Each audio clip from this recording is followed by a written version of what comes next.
Make time to exercise or make time to get sick is a saying I heard a long time ago that just rings more and more true as someone gets older. I'm not saying every musician needs to be an Adonis or like an Olympian who uses their amp for box jumps or curls their pedal board. I'm not saying working out is a good idea so you can like look appealing on stage or whatever. That's not where I'm going with this. There are some real reasons why every musician should exercise. So why yoga? Even something as normal and boring as sitting down, which we all do, can affect your hamstrings and lower back, and if you're hunching over your keyboard, your upper back, shoulders, and neck, everything can get tight and be more prone to injury. Heading from a desk to like a rehearsal or a gig where you have a 6 to 12 pound instrument on your shoulder, and then getting home, plopping into bed, and then doing the exact same thing the next day, sitting and then standing with heavy things on your shoulder, is just going to further and further your muscle tightening, and then you're more prone to injury or you're more prone to pulling something.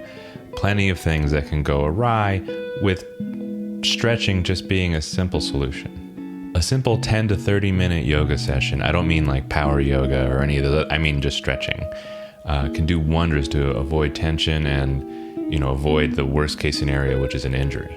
Why lifting? I'm obviously not talking about power lifting, which probably will just hurt you. I'm just talking about body weight exercises or like a reasonable weight. The first argument for having any kind of strength would be load in and load out. Whether it's a rehearsal, gig, or just, setting things up around your house, you're going to want to be able to lift a PA speaker, lift an amp, lift a bunch of things without tiring out your back, without throwing something, without, unfortunately, pulling a shoulder or something like that. I mean, look at Slash as he's gotten older. He started out as a really skinny person, and then as he, may not have treated his body the best with other things, he definitely did work out his core because he really wanted to be standing with Les Pauls for as long as he possibly could, and those are super heavy to me. So obviously you're going to need a pretty strong back and core. I mean, I've brought up preferring light guitars for longer gigs plenty of times on this channel by now, but that conclusion only came from going like over and over and over again, hundreds of times after gigs. When I first gigged with my Sir Modern and my PRS Vela, it felt like, oh hey, like my fingers played the gig, but my shoulder and back didn't, which was a huge relief. Also, lifting will promote like a kind of body awareness.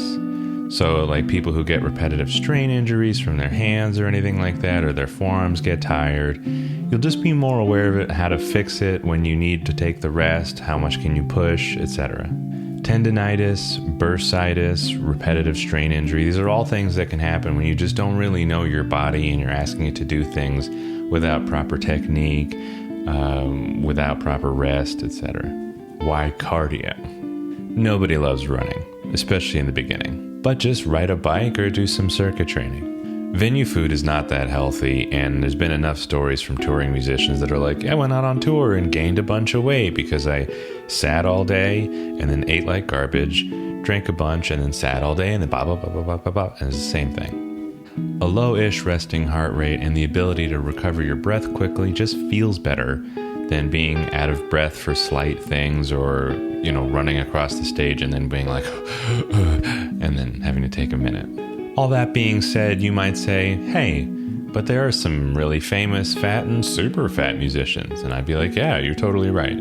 I might even have certain prejudices. Like if the bass player shows up and is super fat, I might go like, yeah, I bet they can probably groove. And if someone, any musician, any instrument shows up with like model abs and like dressed really trendy, I might think, oh great, like, a part-time model actor who's dabbling in music, wonderful. I'll be proved wrong in both instances time and time again, and that's not really the point, because other people's perceptions of us is not why we exercise. Every musician should exercise because it just helps us keep doing what we love doing for longer, which is all I want for anyone or for myself. To all my fellow musicians, I hope you all consider some way of being active. I know the years that I spent kind of doing whatever and eating poorly and not working out, I didn't feel as good as when I tried to care about those things. And that's really the whole point of this spiel, is I just want everyone to feel good. Thanks very much for watching. Please like, subscribe, comment, and I'll see you guys next week.